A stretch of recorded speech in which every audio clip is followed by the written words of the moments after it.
Dear student, concept and logic channel में C programming सीखने के इस वीडियो लेक्चर में आज हम lesson 10 user defined data types के लेक्चर 5 में स्ट्रक्चर टू फंक्शन के बारे में समझेंगे। मतलब इस वीडियो लेक्चर में हम स्ट्रक्चर को फंक्शन में पास करने के डिफरेंट तरीके को सीखेंगे। वीडियो को शेयर करें। अगर आपने अब तक चैनल को सब्सक्राइब नहीं किया तो चैनल को सब्सक्राइब करें और प्रोग्रामिंग के बेस्ट वीडियो लेक्चर के नोटिफिकेशन के लिए बेल आइकन को प्रेस करें।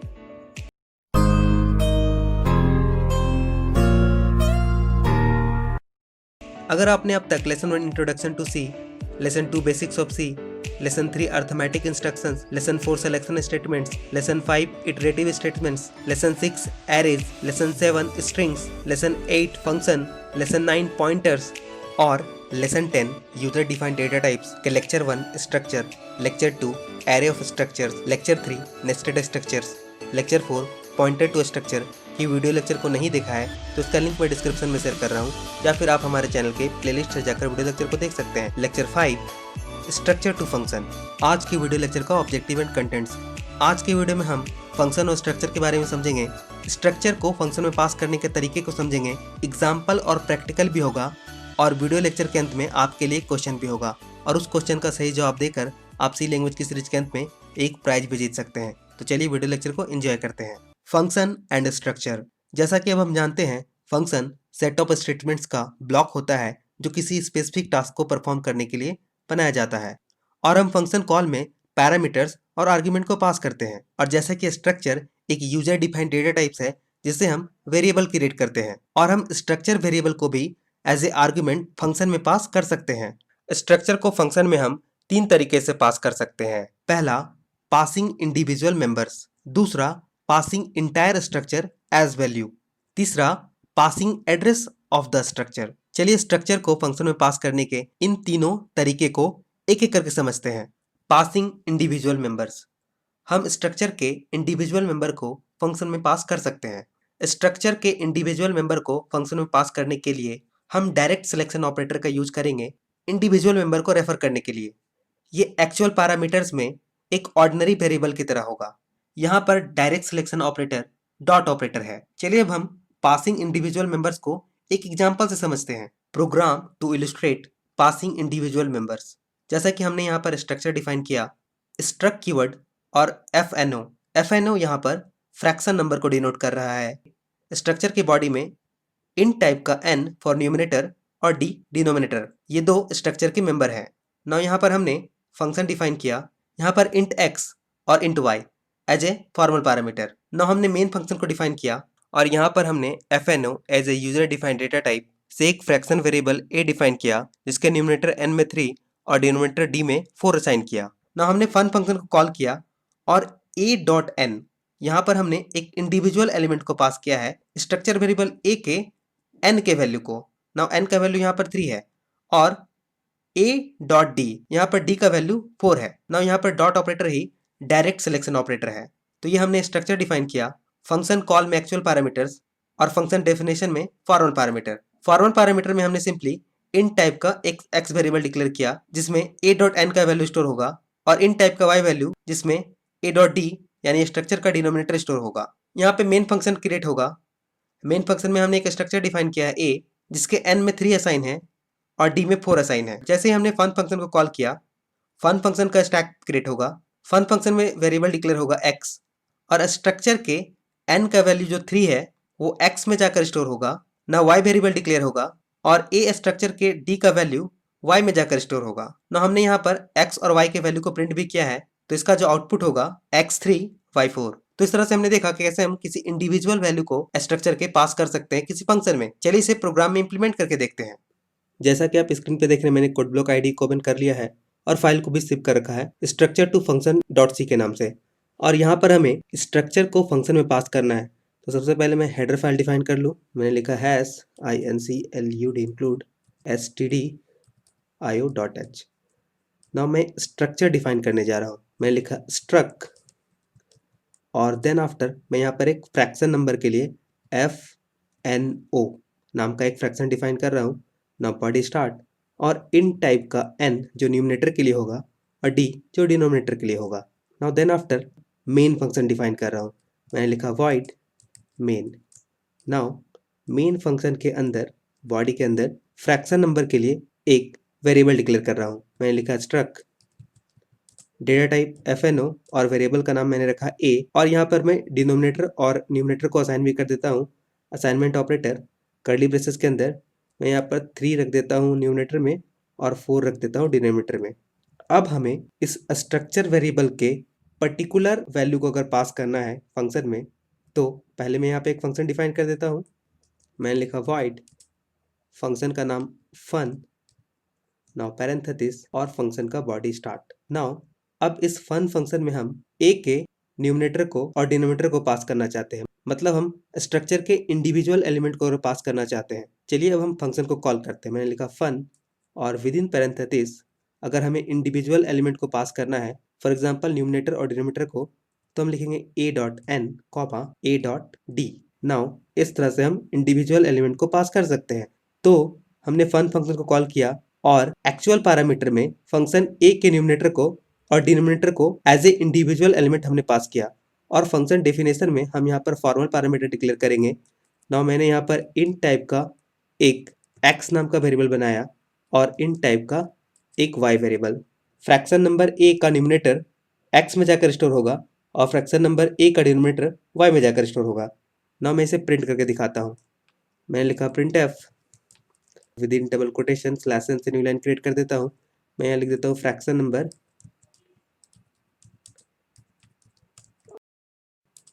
Now %d oblique %d, then after comma के बाद x comma y, now semicolon. तो इस तरह से हमने स्ट्रक्चर के इंडिविजुअल एलिमेंट को पास किया है फंक्शन में, और ये एक्चुअल पैरामीटर है, देन ये फॉर्मल पैरामीटर। चलिए अब हम इसे रन करके देखते हैं। मैंने यहाँ पे बिल्ट रन पे क्लिक किया। Now output screen fraction number 3/4। तो यहाँ पर 3 x में जाकर स्टोर हुआ है और 4 y में जाकर स्टोर हुआ है। तो इस तरह से हमने देखा कैसे हम इंडिविजुअल एलिमेंट को स्ट्रक्चर का किसी फंक्शन में पास कर सकते हैं। Passing entire structure as value, हम फंक्शन में पूरे स्ट्रक्चर वेरिएबल को पास कर सकते हैं। अगर एक स्ट्रक्चर आर्ग्यूमेंट के रूप में फंक्शन में पास हो तो ये कॉल बाय वैल्यू होगा। ये नॉर्मल वैल्यू को आर्गुमेंट में पास करने के जैसा ही होता है। इसमें स्ट्रक्चर के सारे मेंबर्स और उसके वैल्यू कॉल किए गए फंक्शन में पास होते हैं। स्ट्रक्चर वेरिएबल को रिसीव करने के लिए हमें एक स्ट्रक्चर वेरिएबल डिक्लेयर करना होगा as a formal parameter called function में, और स्ट्रक्चर के मेंबर को एक्सेस करने के लिए हमें डॉट ऑपरेटर को यूज करना होता है। चलिए इंटायर स्ट्रक्चर को फंक्शन में पास करने के एग्जाम्पल को समझते हैं। Program to illustrate passing entire structure as value. जैसा कि हमने यहाँ पे स्ट्रक्चर डिफाइन किया FRN फ्रैक्शन के लिए, और इन टाइप का न्यूमरेटर n और डिनोमिनेटर d। नाउ हमने फंक्शन डिफाइन किया फन, और यहाँ पर हमने स्ट्रक्ट FNO f नाम का एक स्ट्रक्चर वेरिएबल डिक्लेयर किया। नाउ हमने मेन फंक्शन डिफाइन किया स्ट्रक्ट कीवर्ड FNO, और हमने एक स्ट्रक्चर वेरिएबल a डिफाइन किया। डिक्लेरेशन के समय स्ट्रक्चर वेरिएबल को इनिशियलाइज किया n में 3 और d में 4। नाउ हमने फन फंक्शन कॉल किया और इंटायर स्ट्रक्चर a वेरिएबल को पास किया। तो यहाँ पर FNO स्ट्रक्चर है, user defined data type. Now यहाँ पर a एक्चुअल पैरामीटर, नाउ यहाँ पर x formal parameter. Struct FNO x, हमने यहाँ पर एक स्ट्रक्चर वेरिएबल डिक्लेयर किया। नाउ a का वैल्यू x में जाकर स्टोर होगा। लेफ्ट साइड में देखिएगा, हम इसके स्टैक को समझते हैं। नाउ मेन फंक्शन का स्टैक, और यहाँ पर स्ट्रक्चर वेरिएबल a जिसका न्यूमरेटर में 3 और डिनोमिनेटर में 4। नाउ हमने फन फंक्शन को कॉल किया। नाउ फन फंक्शन का स्टैक क्रिएट होगा। फन फंक्शन में भी एक structure variable x। Now a के n का वैल्यू 3 x के n में जाकर स्टोर होगा। नाउ a के d का वैल्यू 4 x के d में स्टोर होगा। प्रिंटफ से हमें x और y का जो वैल्यू मिलेगा x बाई y 3/4। चलिए passing entire structure as value को प्रोग्राम में इंप्लीमेंट करके देखते हैं। नाउ अगर हमें इंटायर स्ट्रक्चर को फंक्शन में पास करना हो, तो देखिए ये अभी हमने जो प्रोग्राम बनाया था इसमें हमने इंडिविजुअल एलिमेंट को पास किया था। नाउ अगर हमें स्ट्रक्चर वेरिएबल को पास करना हो तो ये बहुत ही सिंपल है। हमें यहाँ पर फंक्शन कॉल में सिंपली स्ट्रक्चर वेरिएबल को पास करना है एज ए एक्चुअल पैरामीटर। मैंने फन फंक्शन को कॉल किया और स्ट्रक्चर वेरिएबल a को पास किया, और फंक्शन डेफिनेशन के प्रोटोटाइप में हम जो यहाँ पर पैरामीटर डिक्लेयर करेंगे वो स्ट्रक्चर टाइप का होगा, और हमने यहाँ पे लिखा स्ट्रक्ट देन आफ्टर FNO जो कि structure as a data type है, और यहाँ पर हम एक वेरिएबल बना देते हैं सपोज x।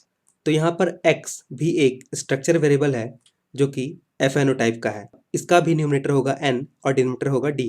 नाउ a का न्यूमरेटर 3 x के न्यूमरेटर में स्टोर होगा और a का डिनोमिनेटर 4 y के डिनोमिनेटर में स्टोर होगा।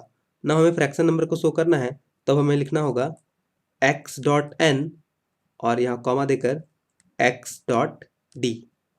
चलिए अब हम इसे रन करके देखते हैं। मैंने F9 बटन प्रेस किया शॉर्टकट और आउटपुट देखिए आ गया है फ्रैक्शन नंबर 3/4। तो बिल्कुल सिंपल है, हम एक स्ट्रक्चर वेरिएबल को भी पास कर सकते हैं एज ए आर्गुमेंट में। आखिर वो भी तो एक वेरिएबल है जिसे हमने यूजर डिफाइंड डेटा टाइप से क्रिएट किया है। तो ये फंक्शन कॉलिंग में एज ए एक्चुअल पैरामीटर होगा और एज ए फॉर्मल पैरामीटर भी हमें एक स्ट्रक्चर टाइप का वेरिएबल डिक्लेयर करना होगा। चलिए अब हम स्ट्रक्चर के एड्रेस को फंक्शन में पास करना समझते हैं। Passing address of the structure, हम स्ट्रक्चर के एड्रेस को भी एज ए आर्गुमेंट फंक्शन में पास कर सकते हैं। अगर हम स्ट्रक्चर वेरिएबल के एड्रेस को फंक्शन में पास करें तो ये कॉल बाय रेफरेंस होगा और फंक्शन में स्ट्रक्चर के वेरिएबल के एड्रेस को एक्सेस करने के लिए हमें पॉइंटर वेरिएबल डिक्लेयर करना होगा। फंक्शन के फॉर्मल पैरामीटर्स में पॉइंटर वेरिएबल डिक्लेयर करने के लिए हम एस्ट्रिक ऑपरेटर का यूज करेंगे और स्ट्रक्चर वेरिएबल के एड्रेस को पास करने के लिए हम एड्रेस ऑफ ऑपरेटर का यूज करेंगे और स्ट्रक्चर के मेंबर को पॉइंटर से एक्सेस करने के लिए हम एरो ऑपरेटर को यूज करेंगे। चलिए passing address of the structure को एक एग्जांपल से इलिस्ट्रेट करके देखते हैं।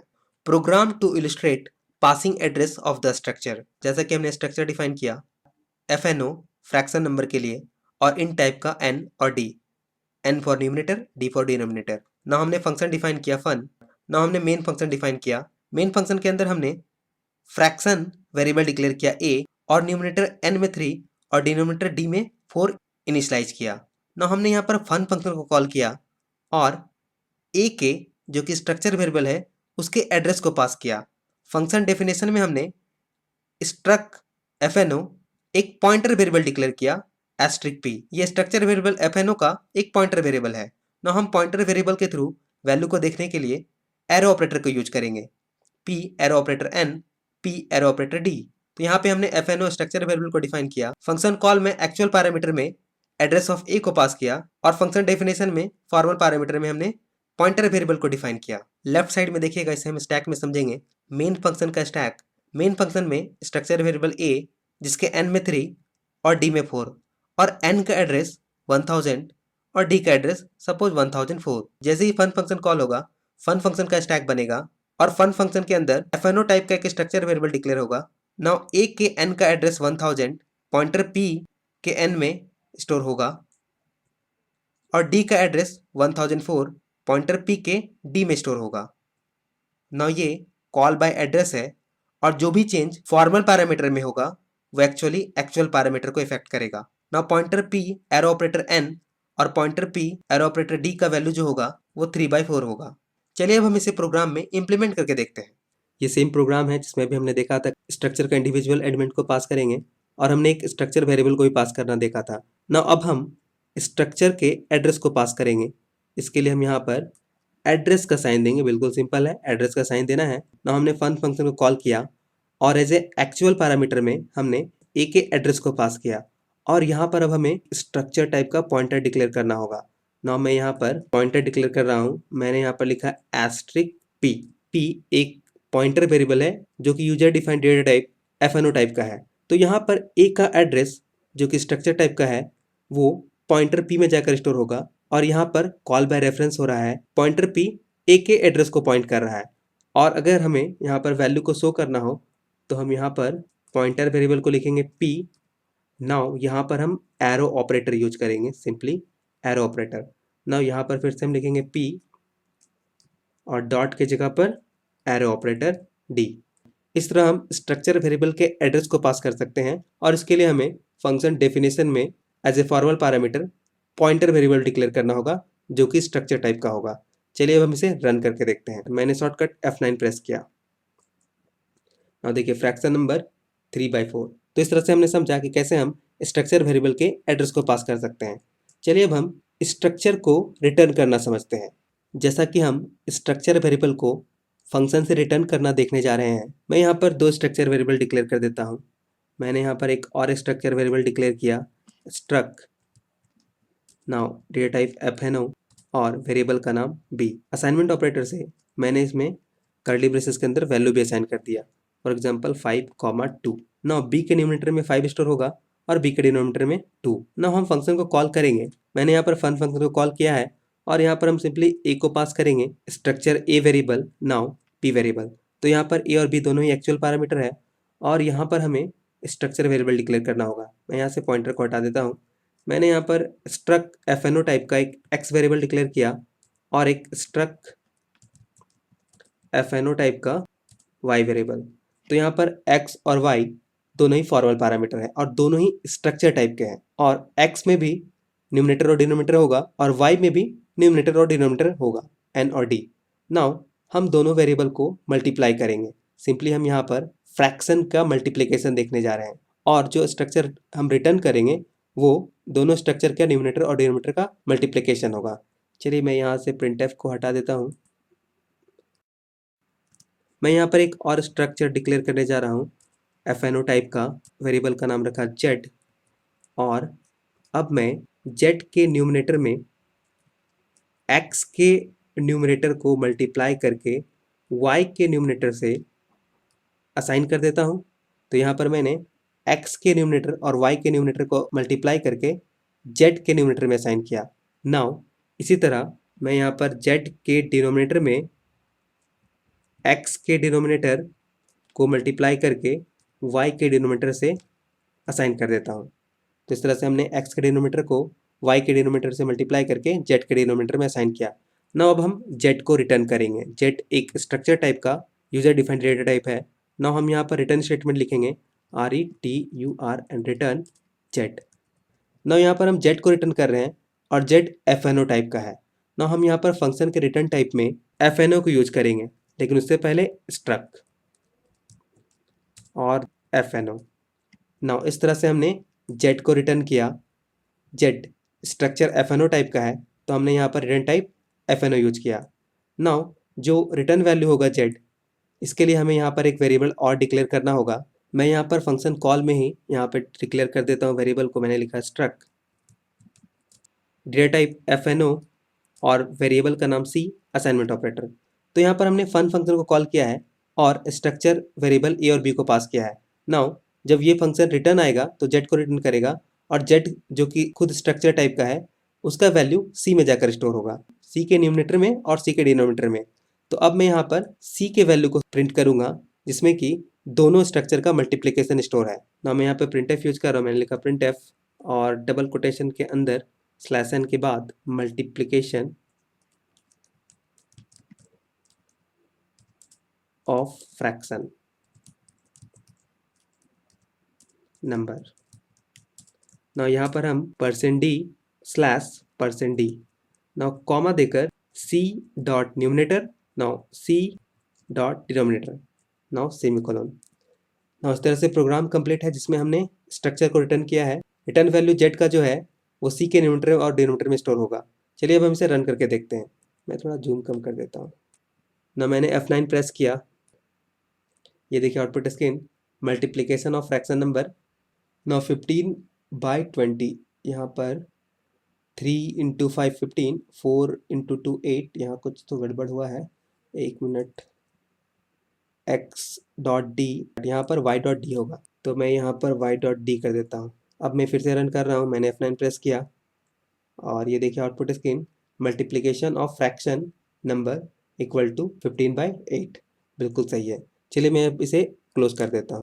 नाउ आज के वीडियो लेक्चर का क्वेश्चन है when is the memory of structure is allocated at the time of. मतलब आपको बताना है कि स्ट्रक्चर का मेमोरी कब एलोकेट होता है और आपके ऑप्शन है A structure definition, B function declaration, C accessing structure और डी स्ट्रक्चर वेरिएबल डिक्लेरेशन। आप अपना जवाब कमेंट सेक्शन में लिख सकते हैं। अपना जवाब कमेंट सेक्शन में जरूर लिखें क्योंकि सी लैंग्वेज की सीरीज के अंत में जो सबसे ज्यादा और सबसे सही आंसर देगा उसे प्राइज भी दिया जाएगा। और आज की वीडियो लेक्चर में आपने जो भी सीखा समझा अपने दोस्तों को सिखाएं समझाएं, क्योंकि जैसा कहते हैं नॉलेज ग्रो व्हेन शेयर्ड। और हो सके तो इस वीडियो लेक्चर को अपने दोस्तों के साथ शेयर करें ताकि ज्यादा से ज्यादा लोग प्रोग्रामिंग सीख सके। Thank you and take care.